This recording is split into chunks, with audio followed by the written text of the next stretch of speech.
Anthony Joshua, in the last 2 months, is going to fight 10 different people, to my knowledge.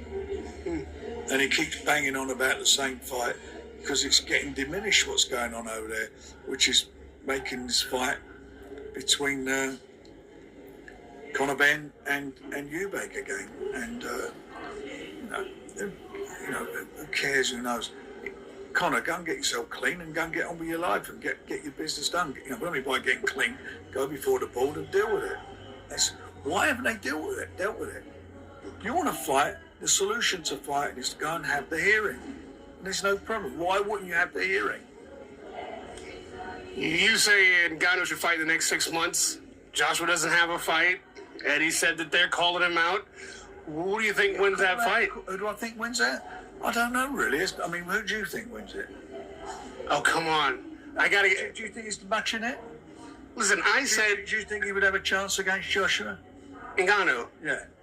I'm on record saying no MMA fighter can beat a traditional boxer. So am I. My quotes are all over the internet right So now. am I. You're going to make me say it again. I'm on the same thing. They didn't, did they? Tyson won the fight. But I'll tell you what, he showed to me that he would give a lot of people problems. Those are the words of Frank Warren as you heard him speak of Ngannou and his next fight. A lot with Joshua, what Joshua's doing, Joshua's being a diminished fighter and all that. We'll talk about that a little later. The primary thing that I wanted to target in this video is what he said at the very, very end. Ngannou will give Anthony Joshua problems. And let me counterpunch. My thoughts on Ngannou versus Joshua, I think the styles are different. I think Joshua hits harder than Tyson Fury. This Joshua, though, is more apprehensive. He's not as eager to mix it up. And I think Joshua's jab will keep Ngannou back for a while, especially the early rounds. But I think Ngannou is a guy that he's more patient and he knows when to fight or when to counter. And he knows when to hold and he knows when to fold. He showed us that in the Tyson Fury fight. Tyson Fury did a lot of holding, though. He did do a lot of holding. And a lot of times for that reason, that holding was stalling, but I thought the holding was primarily the reason for him trying to tire Francis out. It may or may not have been what his strategy was until he went down, and I think the holding was a different reason, right? But I think Francis has showed that he can hold his own against pretty much anybody. But I want people to remember the formula of the styles that combine together when two guys get in the ring with the styles that they have. It's a formula. And whatever formula that comes out, that's what the result would be. You know what I mean? So Joshua plus Ngannou equals question mark because it hasn't happened. Okay, so, but looking at that fight, Joshua hits hard enough. He's trying to be a better inside fighter. He's been with Derek James. And I think he's trying to be a smarter inside fighter.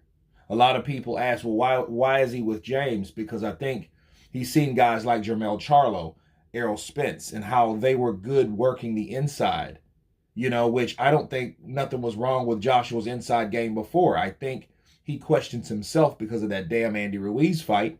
He was in there trying to go toe-to-toe with a guy that was 6 foot tall and he was 6'6". That's stupid. And I think he should have constantly subconsciously reminded himself of that.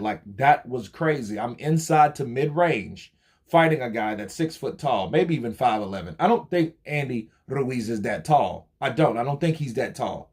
I think he's shorter than his build, 6'2". I'm 6'2", and I'm taller than Andy. So if I see Andy and I'm able to look over him, I know he's not 6'2". So that means he's shorter, right? Yeah. So Joshua's way up here. And as you've seen those guys together, you know what I mean? That he looked a lot shorter. That dude looked like Rocky Balboa and Hulk Hogan. You know what I mean? So that was pretty much the standard comparison between the two. They were like, so in this fight with Ngannou, they're about the same height. And okay, so they're looking eye to eye. So you shouldn't have problems with that on the inside unless he catches you. But I think, again, that was his main objective, to get with Derek James, to help him become a better inside fighter. So he wouldn't get hit as much, so he wouldn't end up in situations that he had himself in. You know, and then the Usyk fights, Usyk's just a different dude. He goes in and out, right to left, you know, very defensively sound, but overzealous and very ambitious. So, I mean, someone like that uses his legs and that footwork, just don't quit because it's too legit. Bars. Those type of things. Okay. So, I think that just really took him off the rocker, but really made him reevaluate what he's doing with the trainers that he selected. But anyway, you guys tell me what you think of Francis Ngannou possibly giving Anthony Joshua problems, according to Frank Warren. Of course, please subscribe. And you guys been Counterpunch. Peace!